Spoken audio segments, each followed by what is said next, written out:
बिस्मिल्लाहिर्रहमानिर्रहीम। स्टूडेंट्स, जैसा कि आज का जो हमारा लेक्चर है वो है रिकम्बिनेशन बैक्टीरिया, यानी कि बैक्टीरिया रिकम्बिनेशन। इसे प्रीवियस लेक्चर में हमने स्टडी किया था asexual reproduction method in bacteria, और आज के लेक्चर में हम रिकम्बिनेशन इन बैक्टीरिया में डिफरेंट मेथड को डिटेल में डिस्कस करेंगे, जिसमें यानी कि जो बैक्टीरिया के अंदर रिकम्बिनेशन होती है वो 3 वे में डिफरेंट वे में डिस्क्राइब की गई है। फर्स्ट ऑफ ऑल जो रिकम्बिनेशन का मेथड है वो है कॉन्जुगेशन, जो कि कॉन्जुगेशन था। सबसे पहले कॉन्जुगेशन का मेथड जो था वो सबसे पहले साइंटिस्ट जो जिंडबर्ग थे, जो कि लिंडबर्ग थे, सबसे पहले उन्होंने डिस्क्राइब किया था। उसके साथ को वर्कर थे, दैट इज़ अ थैंडम। इन्होंने सबसे पहले ई कोलाई बैक्टीरिया के ऊपर कॉन्जुगेशन को डिस्क्राइब किया था कि कॉन्जुगेशन होती क्या है। कॉन्जुगेशन में 2 डिफरेंट बैक्टीरिया होते हैं जो आपस में डायरेक्ट कॉन्टैक्ट करके क्या करते हैं, मटीरियल, जेनेटिक मटीरियल को या जीन्स को क्या करते हैं, एक सेल से दूसरे सेल में ट्रांसफ़र करते हैं, और इस तरह से रिजल्टेंट प्रोडक्ट हमारा जो बनता है, जिसमें वो बैक्टीरिया हमें गेन मिलता है जिनके अंदर जेनेटिक रिकम्बिनेशन ना होने की वजह से या उनका जेनेटिक जो मटेरियल होता है, जीन उनकी होती है, वो डेफिशिएंसी होती है। दूसरा जो मेथड था वो है ट्रांसफॉर्मेशन। नाम से ही पता चल रहा है ट्रांसफॉर्मेशन, यानी कि ट्रांसफ़र करना जीन्स को एक बैक्टीरिया सेल से दूसरा बैक्टीरिया में। इस ट्रांसफॉर्मेशन को सबसे पहले किसने डिस्क्राइब किया था, उसमें भी सबसे पहले जो थे ग्रिफ्थ, उसने ही इसको डिस्क्राइब किया था, और उसने सबसे पहले ये जो एक्सपेरिमेंट था ना, ये माउस के ऊपर किया था। ट्रांसफॉर्मेशन में उसने 2 डिफरेंट स्ट्रेन लेकर लिए थे, यानी कि एक स्ट्रेन ऐसा था जो कि कैप्सुलेटेड था, डिजीज़ कासिंग था, और एक क्या था, अनकैप्सुलेटेड था, और क्या था, नॉन डिजीज़ कासिंग था। इन दोनों का आपस में कंटेंट करवा के इसने एंड पे कंक्लूजन करवाया था कि किस तरह से मटेरियल एक बैक्टीरिया से दूसरे बैक्टीरिया में ट्रांसफ़र होता है। देन लास्ट जो कॉन्जुगेशन का रिकम्बिनेशन का मेथड है, that is the transduction. Transduction को भी किसने सबसे पहले डिस्क्राइब किया था, वो थे लिंडबर्ग। जैसे कि लिंडबर्ग ने कॉन्जुगेशन का भी मेथड बताया था, और इसके साथ ही जिंडबर्ग, इन्होंने एक बैक्टीरिया लिया था जो कि न्यूमोनिया काज करता था। उस बैक्टीरिया का नाम था फिनोमिना न्यूमोनिया कोकस, या उसका दूसरा नेम है जो नाउ डेज यूज़ किया जाता है, that is a diplococcus pneumonia which is caused pneumonia in bacteria. इसने ट्रांसडक्शन में ही, इसमें भी यही हुआ था कि एक बैक्टीरिया, एक जीन दूसरे जीन में ट्रांसफ़र होता है बैक्टीरिया सेल में। ट्रांसडक्शन के इसने 2 मेथड डिस्क्राइब किए थे, वो थे जनरलाइज्ड और एक था स्पेशलाइज्ड। इसमें एक सेल से दूसरे सेल में जो जीन ट्रांसफ़र होना है ना, वो एक कैरियर की मदद से, एक वेक्टर की मदद से ट्रांसफ़र होना है, और वो वेक्टर था बैक्टीरियोफेज। जैसे हमने बैक्टीरियोफेज में पीछे पढ़ा था लिटिकोलाइसोजेनिक। तो आज के इस लेक्चर में हम इंशाल्लाह इन तीनों जो मेथड है ना, इन्होंने डिटेल में स्टडी करेंगे। जैसे स्टूडेंट्स, मैंने अभी बताया कि हमने आज बैक्टीरियल रिकम्बिनेशन के डिफरेंट मेथड को डिस्कस करना है, कि यानी कि बैक्टीरिया के अंदर जो सेक्सुअल रिप्रोडक्शन होती है वो किसकी थ्रू होती है। मैंने प्रीवियस लेक्चर में भी बताया था कि जो बैक्टीरिया होता है ना, उसमें सेक्सुअल रिप्रोडक्शन नहीं होती, ठीक है, इनमें गीमेट्स की फॉर्मेशन नहीं होती, लेकिन एज रिप्लेस सेक्सुअल रिप्रोडक्शन इसमें बैक्टीरियल रिकम्बिनेशन होता है। एक सेल से दूसरे सेल में बैक्टीरिया का जो जेनेटिक मटेरियल होता है ना, वो ट्रांसफ़र होता है। उसके यहाँ पे डिफरेंट मेथड हैं जिसके थ्रू हम पढ़ेंगे कि बैक्टीरिया के अंदर रिकम्बिनेशन होती कैसे है। जैसे कि यहाँ पे मैंने लिखा भी है कि मेथड 3 तरह के हैं। सबसे पहले है कॉन्जुगेशन, देन है transformation, last one is the transduction. हम सबसे पहले डिस्कस करते हैं कॉन्जुगेशन, और एक माइंड में बात रखिएगा कि कॉन्जुगेशन, ट्रांसफॉर्मेशन, ट्रांसडक्शन है, इन तीनों के अंदर ना ट्रांसफ़र होना है जेनेटिक मटेरियल, बैक्टीरिया के मटेरियल ने, जेनेटिक मटेरियल ने। तो यानी कि तीनों के ही अंदर हमने पढ़ना, लेकिन तीनों के ना वे डिफरेंट होंगे कि कैसे वो जीन्स को क्या करता है, ट्रांसफ़र करता है। ठीक हो गया।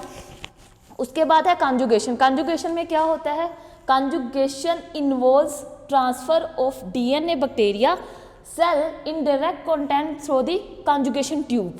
यानी कि इस कॉन्जुगेशन मेथड में भी क्या होना है कि डीएनए जो है ना बैक्टीरिया का या किसी भी सेल का, 2 सेल्स के अंदर जो डीएनए ने ट्रांसफ़र होना है, उसने किसके थ्रू होना है, कॉन्जुगेशन ट्यूब की मदद से। 2 सेल्स होंगे लेकिन उनका डायरेक्ट में कॉन्टैक्ट होगा।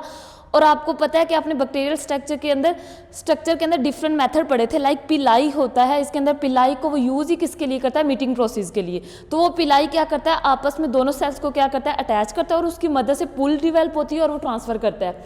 लेकिन जो कॉन्जुगेशन है, इसके फर्दर मेथड है, इसको डिफरेंट वे में हम पढ़ सकते हैं, रीड कर सकते हैं, और डिफरेंट वे में अपने आप को क्या कर सकता है, कॉन्जुगेट कर सकता है। One method is a F positive to F negative conjugation.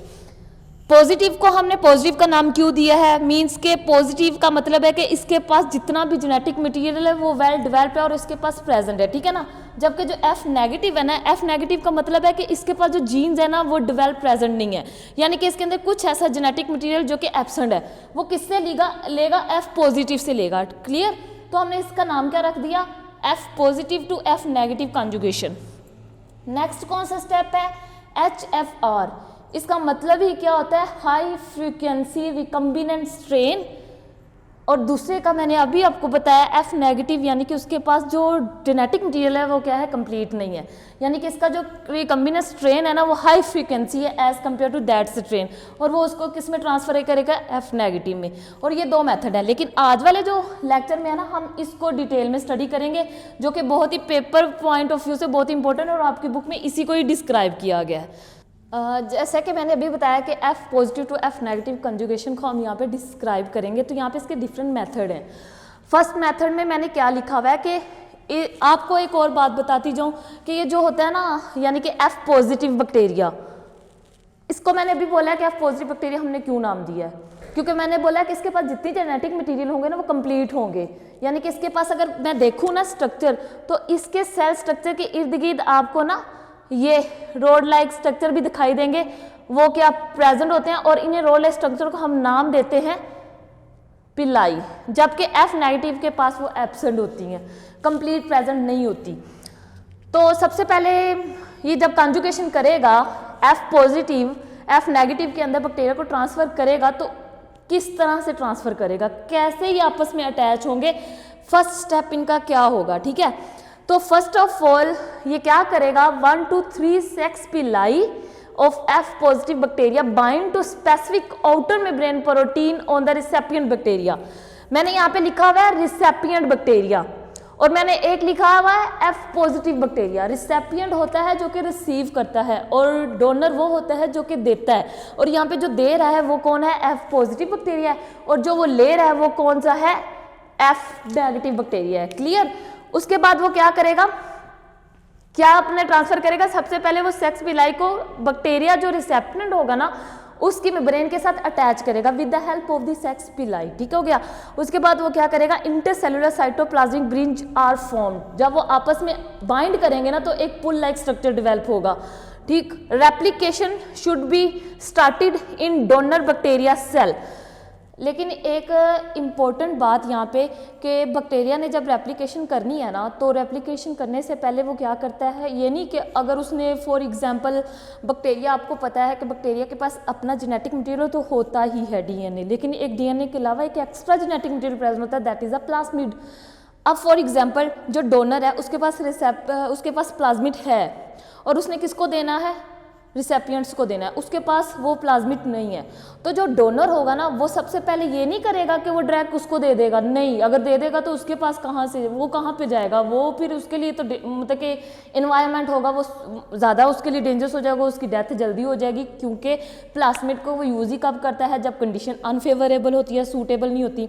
तो वो क्या करेगा, सबसे पहले उस प्लाज्मिड को रेप्लिकेट करेगा, यानी कि उसकी एक कॉपी तैयार करेगा, ताकि जो उसने कॉपी तैयार की है ना तो वो कॉपी किसको दे दे, रिसेपिएंट को दे दे, और डोनर अगेन अपनी उसकी मल्टीप्लिकेशन करता रहेगा, क्योंकि उसके पास स्पेसिफिक प्रोटीन्स प्रेजेंट होती हैं। क्लियर। तो इसीलिए मैंने यहाँ पे क्या लिखा हुआ है, replication should be started in the donor bacterial cell, transfer of one strand from positive F cell to negative cell. उसके बाद मैंने क्या लिखा है कि ट्रांसफर स्ट्रैंड किसका वो ट्रांसफर कर रहा है, डीएनए का ट्रांसफर कर रहा है, कहाँ से, पॉजिटिव से नेगेटिव सेल के अंदर। उसके बाद वो क्या करेगा, जो प्लाज्मिड होगा ना, प्लाज्मिड वो अगेन क्या करना शुरू कर देगा, रेप्लिकेट होना शुरू कर देगा, किसके अंदर, F पॉजिटिव सेल के अंदर, और वो अपनी कंप्लीट एक स्ट्रैंड बना देगा, डबल स्ट्रैंड बना लेगा, ठीक है। उसके बाद जब ट्रांसफॉर्मेशन कंप्लीट हो जाएगी ना, ट्रांसफॉर्मेशन कंप्लीट हो जाएगी, डोनर क्या दे देगा, रिसेपिएंट को डीएनए दे देगा, डीएनए का स्ट्रैंड दे देगा। रिसेप्शन आफ्टर दी ट्रांसफॉर्मेशन, जो डोनर ने डीएनए ट्रांसफर किया है स्ट्रैंड किसको, रिसेपिएंट को, तो रिसेपिएंट भी उस डीएनए स्ट्रैंड का क्या बना लेगा, डबल स्ट्रैंड बना के कंप्लीट बैक्टीरिया का डेवलप स्ट्रक्चर डेवलप कर लेगा। क्लियर। और यहाँ पे मैंने ना ड्रामेटिकली इसको एक्सप्लेन किया हुआ है, थियोरेटिकली भी मैंने आपको समझा दिया, और आप पेपर में भी एज इट ऐसे ही करोगे, इसकी डायग्राम डायग्राम भी आप लोग ड्रा करोगे। लाइक जैसे मैंने यहाँ पे डायग्राम में बनाया हुआ है कि ये जो साइकिल है ना, ये वाला जो सेल है, इसको मैंने क्या नाम दिया है, डोनर, और इसको मैंने क्या नाम दिया है, F पॉजिटिव, ठीक हो गया। और इसको जिसके आपको पिलाई दिखाई नहीं दे रहे हैं उसको मैंने क्या नाम दिया, रिसेपिएंट, जो कि रिसीव करता है, और उसको मैंने क्या नाम दिया, F नेगेटिव। क्यों? क्योंकि इसके पास आपको इन दोनों स्ट्रक्चर में डिफरेंस दिखाई दे रहा होगा। इसके पास भी क्रोमोसोम है, इसके पास भी क्रोमोसोम है, ठीक है, डोनर के पास, लेकिन बेटा इसके पास F प्लाज्मिड प्रेजेंट है जबकि इसके पास F प्लाज्मिड एब्सेंट है। अब इस F नेगेटिव को इस प्लाज्मिड की जरूरत है, तो इसने इसको ट्रांसफर करना है, how, with the help of the conjugation tube. अब वो ट्यूब उसने डेवलप करनी है, कैसे? तो सबसे पहले ये क्या करेंगे, इन पिलाई की मदद से ये जो F पॉजिटिव बैक्टीरिया है वो किसके क्लोज जाएगा, with the help of tube elongate करेगा अपनी मेम्ब्रेन को, किसके नजदीक लेके जाएगा, F नेगेटिव के पास। तो यहाँ पे क्या होना शुरू हो जाएगा, conjugation tube formation started. Conjugation tube बनी नहीं है, बनना स्टार्ट हुई है, ठीक है ना। उसके बाद वो क्या करता है, थर्ड स्टेप में क्या करता है कि जो इसका प्लाज्मिड होता है ना वो रेप्लिकेट होना भी शुरू हो जाता है। यहाँ पे इसकी रेप्लिकेशन भी होना शुरू हो जाती है, यानी कि वो एक कॉपी से 2 कॉपियां बना लेता है, ठीक है हो गया। और यहाँ पे कंप्लीट कंजुगेशन ट्यूब बन जाएगी।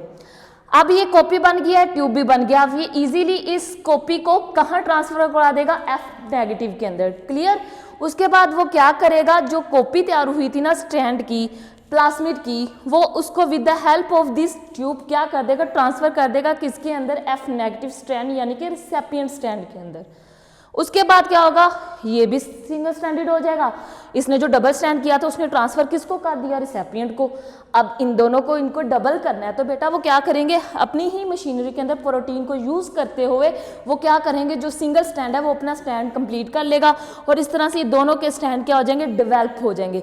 तो इस तरह से हमें एक बैक्टीरिया से या उस बैक्टीरिया जिसके पास जेनेटिक मटेरियल नहीं था, हमें at the end with the help of the conjugation step हमें वो बैक्टीरिया क्या हो जाएगा, गेन हो जाएगा, और फर्दर ये अपनी रेप्लिकेशन करके अपने जैसी बहुत सी कॉपियां प्रिपेयर कर लेंगे। क्लियर हो गया। नेक्स्ट हम इसका मेथड पढ़ेंगे ट्रांसफॉर्मेशन।